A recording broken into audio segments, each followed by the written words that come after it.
They weren't just fighting for a belt. They were fighting for pride, for legacy, for revenge. Khabib Nurmagomedov versus Cornor McGregor wasn't just a UFC match. It was war, and it didn't end in the cage. It began with words, then a bus attack, then fists, then chaos. This is the story of one of the most explosive rivalries in sports history, where religion, country, and ego collided and the whole world watched it burn.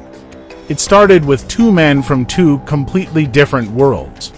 Khabib Nurmagomedov, born in the mountains of Dagestan, raised by a strict father, trained to wrestle bears as a child.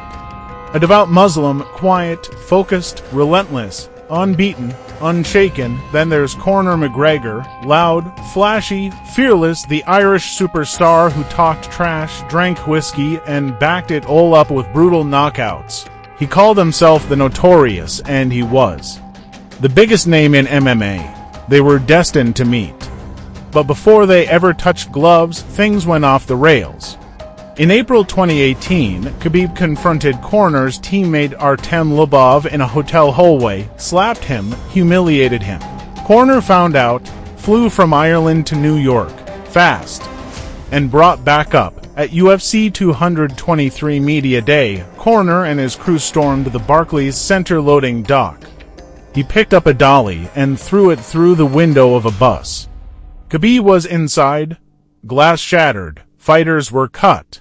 The UFC world was stunned. Cornor was arrested, charged, but still treated like a superstar.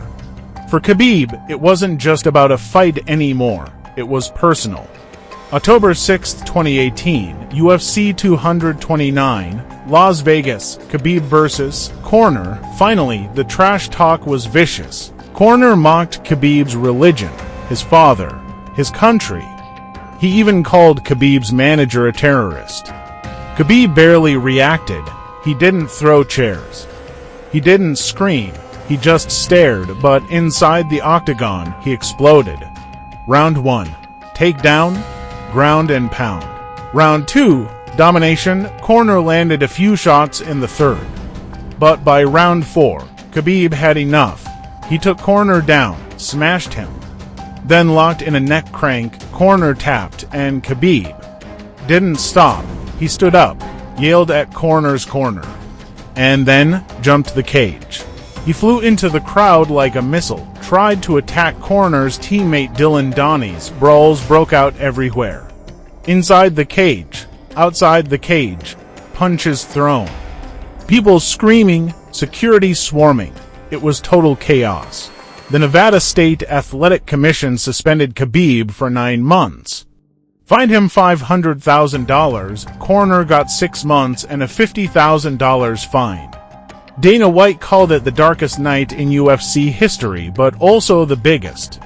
2.4 million pay-per-view buys, the highest in UFC history. The rivalry didn't die there. Cornor tweeted insults, Khabib fired back.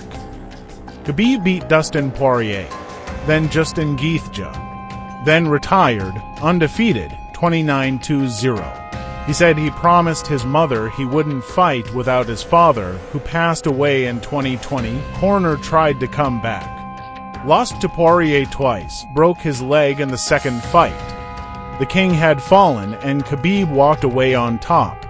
But the legacy of Khabib versus Cornor never left. It's still talked about, still watched, still argued over. Who was really in the right? Who crossed the line first? Was it just promotion or something much darker? For Khabib, it was never about fame. It was about respect, about values, about silence over noise. For Cornor, it was about legacy, being the biggest, loudest, richest. He built an empire but lost the war. The UFC may never see a rivalry like that again because it wasn't about gold. It was about blood, two cultures, two mindsets. One unforgettable fight. They came in as champions, only one walked out with peace.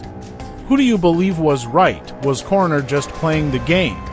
Or did Khabib prove that there are lines you simply don't cross? Let us know in the comments.